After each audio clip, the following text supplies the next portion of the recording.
ಅನಿಲ್ ಅವರೇ, ನಿಮ್ಮನ್ನಾಗಲೇ ನಾನು ಕೇಳಿದೆ, ಫಡ್ನವೀಸ್ ಅವರು ಮಾಡಿದಂಥ ಒಂದು ಎಫರ್ಟ್ ಆ ಟೈಮ್ನಲ್ಲಿ, ಶಿಂಡೆ ಅವರ ಸರ್ಕಾರ ಟೈಮ್ನಲ್ಲಿ ಆ ಒಂದು ಕನ್ಸಾಲಿಡೇಷನ್ ಮಾಡಿದಂಥದ್ದು, ಇದೆಲ್ಲವದ ರಿಸಲ್ಟ್ ಇವತ್ತು ನಮಗೆ ಸಿಗ್ತಾ ಇದೆ, ಅಂದ್ರೆ ಬಿಜೆಪಿ ಅವರಿಗೆ ಸಿಗ್ತಾ ಇದೆ ಅನ್ನುವಂಥದ್ದನ್ನ ಮರಂ ಸರ್ ಹೇಳ್ತಾ ಇದ್ರು. ಅನಿಲ್ ಅವರೇ,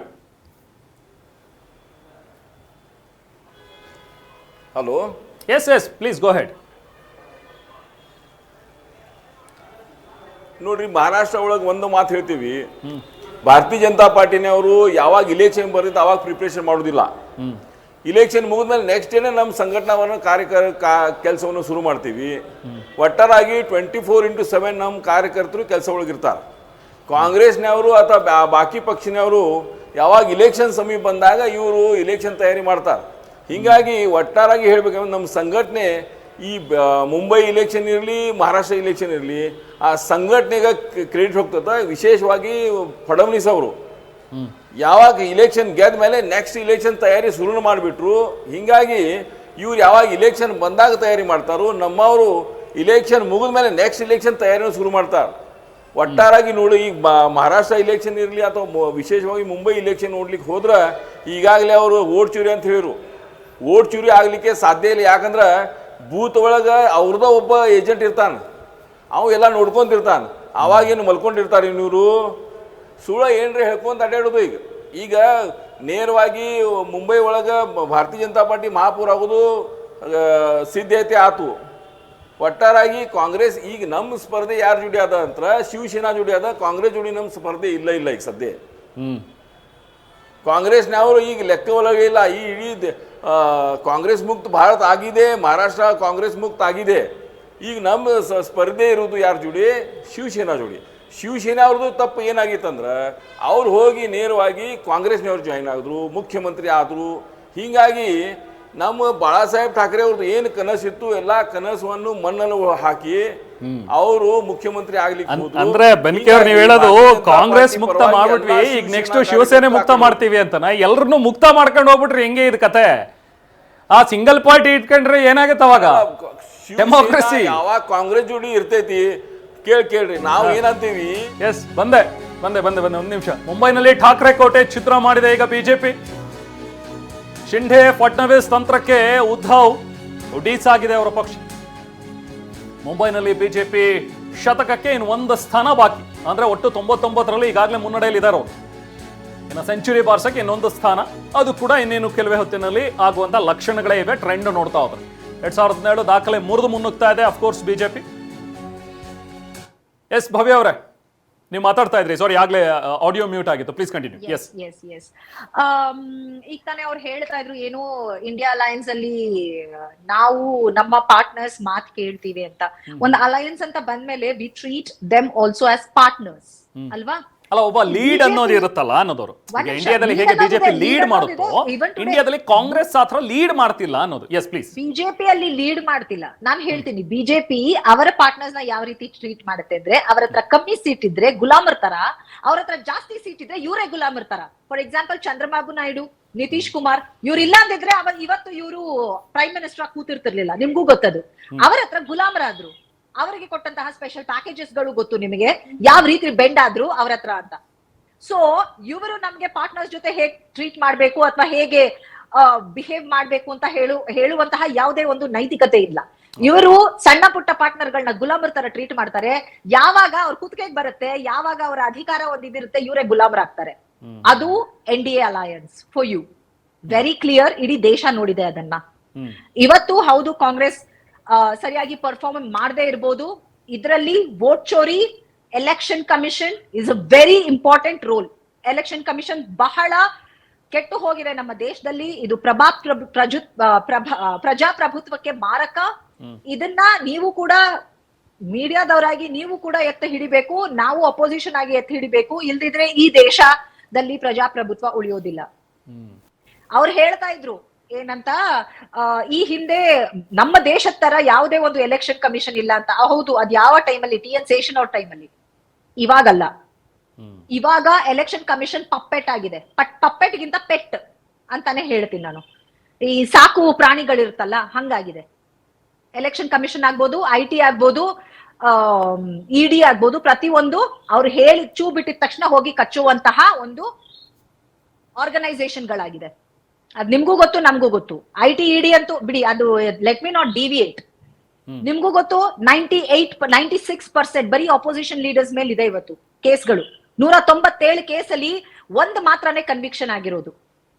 UPA ಸಮಯದಲ್ಲಿ 51% ಅಪೋಸಿಷನ್ ಮೇಲಿತ್ತು, 49% ಏನು ರೇಡ್ಗಳಾಯ್ತು ಅದೆಲ್ಲ UPA ಪಾರ್ಟ್ನರ್ಸ್ ಮೇಲೂ ಆಗಿದೆ. ಅದು ಇಂಡಿಪೆಂಡೆಂಟ್ ಆಗಿ ಕೆಲಸ ಮಾಡಿದಕ್ಕೆ. ಇವತ್ತು 96% ಬರೀ ಅಪೋಸಿಷನ್ ಅವ್ರ ಮೇಲಾಗಿದೆ. ಆದ್ರೂ ಬಿಜೆಪಿಯ ಆಸ್ತಿ ಮಾತ್ರ 10ರಷ್ಟು 30ರಷ್ಟು, ಕಾಂಗ್ರೆಸ್ಗಿಂತ 30ರಷ್ಟು ಹೋಗುತ್ತೆ.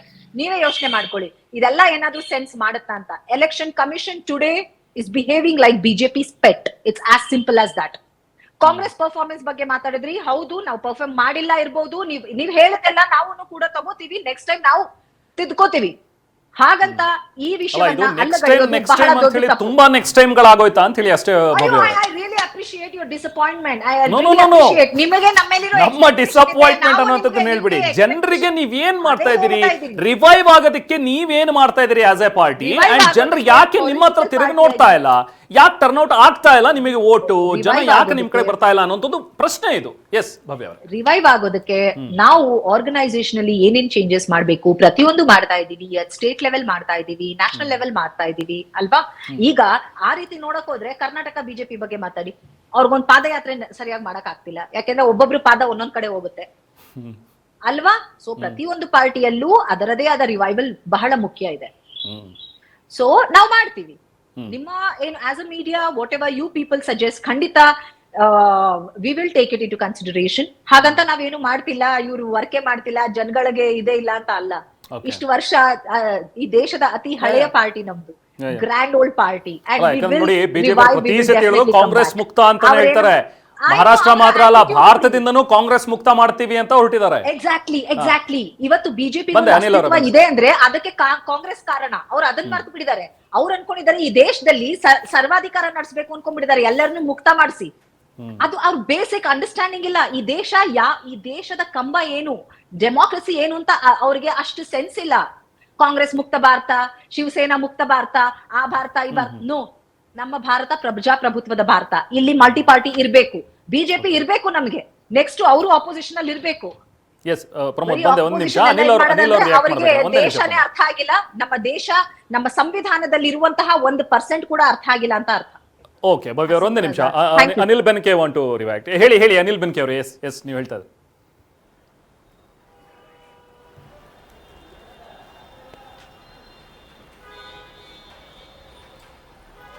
ಇಲ್ಲ, ಅವ್ರಿಗೆ ಬಹುಶಃ ಆಡಿಯೋ ಕೇಳಿಸಲ್ಲ. ಎಸ್ ಪ್ರಮೋದ್ ಪ್ಲೀಸ್, ನೀವೇನೋ ಇಂಟರಾಕ್ಟ್ ಮಾಡ್ತಿದ್ರೆ, ಹೇಳಿ. ಭವ್ಯ ಅವರೇ, ಕರೆಕ್ಟ್, ಅಗ್ರೀಡ್. ಈಗ ವೋಟ್ ಚೋರಿ ವಿಚಾರ ಪ್ರಸ್ತುತ ಅದನ್ನು ಚರ್ಚೆ ಮಾಡಬೇಕಾಗಿರುವಂಥ ವಿಚಾರ, ಪ್ರಶ್ನೆ ಇರ್ತಾ ಇದ್ದೀರಾ, ವ್ಯಾಲಿಡ್ ಆಗಿರುವಂಥ ಪ್ರಶ್ನೆ ಅಂತಲೇ ಕನ್ಸಿಡರ್ ಮಾಡೋಣ.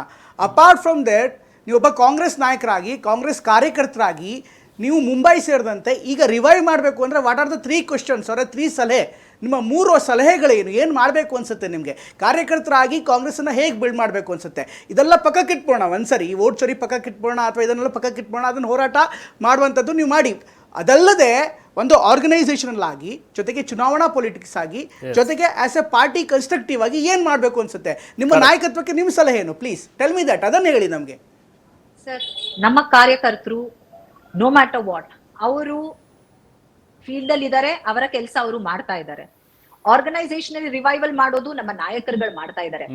ಆದ್ರೆ ಇಲ್ಲಿ ಆಕ್ಚುಲಿ ಪ್ರಾಬ್ಲಮ್ ಆಗಿರೋದೇನಂದ್ರೆ, ಈ ಒಂದು ಡಿವಿಸಿವ್ ಪೊಲಿಟಿಕ್ಸ್ ಇದೆಯಲ್ಲ, ಐಡಿಯಾಲಜಿಕಲ್ ವಾರ್ಫೇರ್, ಅದ್ರಲ್ಲಿ ನಾವು ಮುಂದೆ ಬರಬೇಕು. ಅದನ್ನ ನಾವು ಭಾರತ್ ಜೋಡೋ ಯಾತ್ರೆಯಿಂದಾನು ಶುರು ಮಾಡಿದೀವಿ, ಅದಕ್ಕೆ ಮುಂಚೆನೂ ಮಾಡ್ತಾ ಇದ್ವಿ. ಭಾರತ್ ಜೋಡೋ ಯಾತ್ರೆಯಲ್ಲಿ ಆರ್ಗನೈಸ್ಡ್ ಆಗಿ ಶುರು ಮಾಡಿದೀವಿ. ಏನು ನಮ್ಮ our previous India, pre 2014 India, ಅದನ್ನ ವಾಪಸ್ ತರಬೇಕು. ಎಲ್ಲಿ ಈ ಒಂದು ರಿಲಿಜಿಯನ್ ಬೇಸಿಸ್ ಮೇಲೆ, ಲ್ಯಾಂಗ್ವೇಜ್ ಬೇಸಿಸ್ ಮೇಲೆ, ಜಾತಿಯ ಬೇಸಿಸ್ ಮೇಲೆ ಈ ಒಂದು ದೇಶ ಒಡಿತಾ ಇದೆಯಲ್ಲ, ಅದು ಸರಿ ಹೋಯ್ತಂದ್ರೆ ಕಾಂಗ್ರೆಸ್ ಪಕ್ಷನೇ ಬರೋದು. ಯಾವಾಗ ಜನ ಕಣ್ತೆರೆದು ನೋಡ್ತಾರೆ ಬಿಜೆಪಿ ಮಾಡ್ತಿರುವಂತಹ ಡಿವಿಸಿವ್ ಪಾಲಿಟಿಕ್ಸ್, ಅವಾಗ ನಮ್ಮ ಕಾರ್ಯಕರ್ತರು ಮಾಡ್ತಿರುವಂತಹ ಕೆಲಸನೂ ಫಲ ಸಿಗುತ್ತೆ. ಮಾಡ್ಕೊಂಡ್ರೆ ಮುಚ್ಚಿಬಿಡ್ತೀನಿ ಅಂತ ಹೇಳಿದ್ರು. ಹೀಗಾಗಿ ಅವರನ್ನು ಹೇಗೆ ಸೇರಿಸ್ಕೊಂಡ್ರಿ ಆ ಟೈಮಲ್ಲಿ? At the same time Muslim league ಇವತ್ತಿಗೂ ಕೂಡ ನಿಮ್ಮ ಪಾರ್ಟ್ನರ್ ಆಗಿ ಕನ್ಸಿಡರ್ ಮಾಡ್ತಿದ್ದಾರೆ ಕೇರಳದಲ್ಲಿ. ಹೀಗಾಗಿ ಈ ಐಡಿಯಾಲಜಿಕಲಿ ನೀವು ಮಿಕ್ಸ್ ಆಗ್ತಾ ಇರುವಂತದ್ದು, ನಿಮ್ಮ ಐಡಿಯಾಲಜಿಗೂ ಅಥವಾ ನಿಮ್ಮ ಪಾರ್ಟ್ನರ್ ವ್ಯತ್ಯಾಸ ಬರ್ತಾ ಇಲ್ವಾ? ಬಿಜೆಪಿ ಜೊತೆ ಕೋalition ಅಲ್ಲಿ ಇದೀವಾ? ಇಲ್ಲ, ಅವ್ರೊಬ್ರು ಶಿವಸೇನೆ, ಕೋalition ಶಿವಸೇನೆ. ಮಾಡಿದ್ರಂತ ಅವ್ರನ್ನ ಶಿವಸೇನೆ ತಂದಾಕಿದ್ದೀವಿ ಶಿವಸೇನೆ ನಾವು ಜೊತೆಗೆ ಪಾರ್ಟಿಗೆ. ಇರುವಂತದ್ದು. ಈಗ ಶಿವಸೇನೆ ಯಾರ ಜೊತೆಗಿತ್ತು? ಬಿಜೆಪಿ ಜೊತೆಗಿತ್ತು. ಶಿವಸೇನೆಯಲ್ಲಿ ನಿಮ್ ವಿರುದ್ಧನೇ ನಮ್ಮಲ್ಲಿ ಫೈಟ್ ಮಾಡ್ತಿದ್ದವರು 2017ರಲ್ಲಿ. ನೀವೇ ಅವ್ರ ಜೊತೆಗೆ ಸರ್ಕಾರ ಮಾಡಿದ್ರಿ. ಯಾವಾಗ ಶಿವಸೇನೆ- ನೀವು ವೋಟ್ ಚೋರಿ ಶಿವಸೇನೆ ಅವ್ರ ಜೊತೆ- ಮಾಡಿದೀರಾ? ಬೇಡ ನಮ್ ಜೊತೆಗೆ ಅಂತ ಆವಾಗ್ಲೂ ಹೇಳ್ಬೋದಾಗಿತ್ತಲ್ಲ.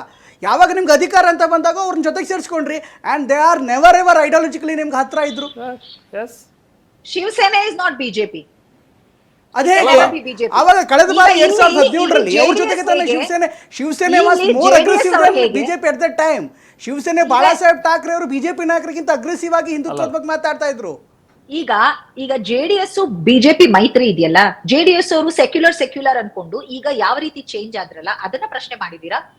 ಹೌದು, ಪ್ರಶ್ನೆ ಮಾಡಿದೀವಿ. ಶಿವಸೇನೆ- ಪ್ರಶ್ನೆ ಆಗಿದೆ. ಅದನ್ನು ಕೇಳ್ತಿದೀವಿ, ನಿಮ್ಮನ್ನು ಕೇಳ್ತಿದೀವಿ. ಸಿ ಒಂದ್ ತಪ್ಪು ಮಾಡ್ಬಿಟ್ಟು ಇನ್ನೊಂದ್ ತಪ್ಪು ಕೇಳಿದ್ರ ಅಂತ ಕೇಳ್ಬಿಡಿ. I am asking you. JDS ಬಂದಾಗ ಜೆಡಿಎಸ್ ಅವ್ರು ಕೇಳ್ತೀವಿ, ಕಾಂಗ್ರೆಸ್ನವ್ರು ಬಂದಾಗ ಕಾಂಗ್ರೆಸ್ನವ್ರು ಕೇಳ್ತೀವಿ. ನಾ ಕೇಳ್ತಾ ಇರುವಂತದ್ದು ನೀವು ಐಡಿಯಾಲಜಿಕಲ್ ಬ್ಯಾಟಲ್ ಮಾಡ್ತೀರಾ ಅಂತ ಹೇಳ್ತಿದ್ದೀರಾ. ಬಟ್ ಐಡಿಯಾಲಜಿಕಲ್ ಬ್ಯಾಟಲ್ ಅಲ್ಲಿ ನಿಮ್ ಐಡಿಯಾಲಜಿಕಲ್ ಮಿಕ್ಸ್ಅಪ್ಸ್ ಆಗ್ತಾ ಇದೆ. ಈಗ ಶಿವಸೇನೆ ನಿಮ್ಗೆ ಹತ್ರ ಇದ್ದಾಗ ಅಥವಾ ನಿಮ್ಗೆ ಅನುಕೂಲ ಆದಾಗ ಅವ್ರ ಜೊತೆಗೆ ಟೈಅಪ್ ಅಂತ ಹೇಳ್ತಾ ಇದ್ದೀರಾ. ಹೌದಾ? ಆದ್ರೆ ಅವ್ರು ಗೆದ್ದಿದ್ದೆ ನಿಮ್ ವಿರುದ್ಧ, ನಿಮ್ಮ ಕ್ಯಾಂಡಿಡೇಟ್ಗಳ ವಿರುದ್ಧ 2017ರಲ್ಲಿ. ಇನ್ನೊಂದ್ ಕಡೆಗೆ ಮುಸ್ಲಿಂ ಲೀಗ್ ಜೊತೆಗೆ ನೀವು ಹತ್ರ ಆಗಿದ್ದೀರಾ. ಅವರು ಡಿವೈಸಿವ್ ಅಲ್ವಾ ಹಾಗಾದ್ರೆ? Can I speak? Yes. BJP ಎಷ್ಟು ಡಿವೈಸಿವ್ ಯಾವುದೇ ಪಾರ್ಟಿ ಇಲ್ಲ. ಶಿವಸೇನೆ ಇವತ್ತು ಅಂದಿದ್ದಂತಹ ಶಿವಸೇನೆಗೂ ಇವತ್ತಿನ ಲೀಡರ್ಶಿಪ್ಗೂ ಬಹಳ ವ್ಯತ್ಯಾಸ ಇದೆ. ನೀವು ಒಪ್ಬೇಕು, ನಾವು ಬಟ್ ಐಡಿಯಾಲಜಿ ಸೇಮ್ ಅಲ್ಲ. Their ideology ಆಗಿದ್ದ ಐಡಿಯಾಲಜಿ ಅಲ್ಲ, ಶಿವಸೇನೆ ಐಡಿಯಾಲಜಿ ಏನು ನಿಮ್ ಪ್ರಕಾರ ಹಾಗಾದ್ರೆ? ಏನು? ಮಾಡಿ ಶಿವಸೇನೆ ಐಡಿಯಾಲಜಿ. ಒಂದ್ ಕಡೆಗೆ ಬಾಳಾ ಸಾಹೇಬ್ ಠಾಕ್ರೆ ಲೆಗಸಿ ನಾವು ಮುಂದುವರಿಸ್ತೀವಿ ಅಂತ ಅವ್ರು ಹೇಳ್ತಾರೆ ನೇರವಾಗಿ. ಉದ್ಧವ್ ಠಾಕ್ರೆ ನೇರವಾಗಿ ಕ್ಲೈಮ್ ಮಾಡ್ತಿದ್ದಾರೆ, ಬಾಳಾ ಸಾಹೇಬ್ ಠಾಕ್ರೆನ ನಾವೇ ಅವರ ವಾರಸುದಾರರು, ವಿದ್ವಾದಂತ ವಾರಸುದಾರರು ಅಂತ. ಇನ್ನೊಂದ್ ಕಡೆಗೆ ನೀವು ಈಗ ಹೊಸ ಇದು ಅಂತ ಹೇಳ್ತೀರಾ. ಓಕೆ ಓಕೆ, ಒಂದೇ ನಿಮಿಷ, ಇಬ್ರಿಗೂ ಒಂದೇ ನಿಮಿಷ ಭವ್ಯ ಅವ್ರ ಒಂದೇ ನಿಮಿಷ ಇದ್ರ ಬಗ್ಗೆ ತಗೊಳ್ತೀನಿ ರಿಯಾಕ್ಷನ್. ಈಗ ಕುಮಾರಸ್ವಾಮಿ ಅವರು ಕೂಡ ಮಾತಾಡಿದ್ರೆ ಈ ವಿಚಾರವಾಗಿ, ಅಂದ್ರೆ ಬಿಜೆಪಿಯಲ್ಲಿ ಮಾಡಿರುವಂತಹ ಒಂದು ಪರ್ಫಾರ್ಮೆನ್ಸ್, ಈ ಓವರ್ ಆಲ್ ರಿಸಲ್ಟ್ ಬಗ್ಗೆ ಏನ್ ಹೇಳ್ತಾರೆ ಕುಮಾರಸ್ವಾಮಿ ಅವರು? ನೋಡೋಣ. ಮುಂಬೈನಲ್ಲಿ ಪ್ರಥಮ ಬಾರಿಗೆ ಬಿಜೆಪಿಯ ನೇತೃತ್ವದಲ್ಲಿ ಮುಂಬೈನ ಕಾರ್ಪೊರೇಷನ್ ಅಧಿಕಾರಕ್ಕೆ ಪಡಿತಕ್ಕಂಥ ಸಂದರ್ಭದಲ್ಲಿ ಮಹಾರಾಷ್ಟ್ರದ ಮುಖ್ಯಮಂತ್ರಿಗಳಿಗೆ, ಗೌರವಿತ ಪ್ರಧಾನಮಂತ್ರಿಗಳಿಗೆ ನನ್ನ ಅಭಿನಂದನೆ ಸಲ್ಲಿಸ್ತೇನೆ. ಇವತ್ತು ಮುಂಬೈನಲ್ಲಿ ಪ್ರಥಮ ಬಾರಿಗೆ ಬಿಜೆಪಿಯ ನೇತೃತ್ವದಲ್ಲಿ ಮುಂಬೈನ ಕಾರ್ಪೊರೇಷನ್ ಅಧಿಕಾರಕ್ಕೆ ಪಡಿತಕ್ಕಂಥ ಸಂದರ್ಭದಲ್ಲಿ ಮಹಾರಾಷ್ಟ್ರದ ಮುಖ್ಯಮಂತ್ರಿಗಳಿಗೆ, ಗೌರವಿತ ಪ್ರಧಾನಮಂತ್ರಿಗಳಿಗೆ ನನ್ನ ಅಭಿನಂದನೆ ಸಲ್ಲಿಸ್ತೇನೆ.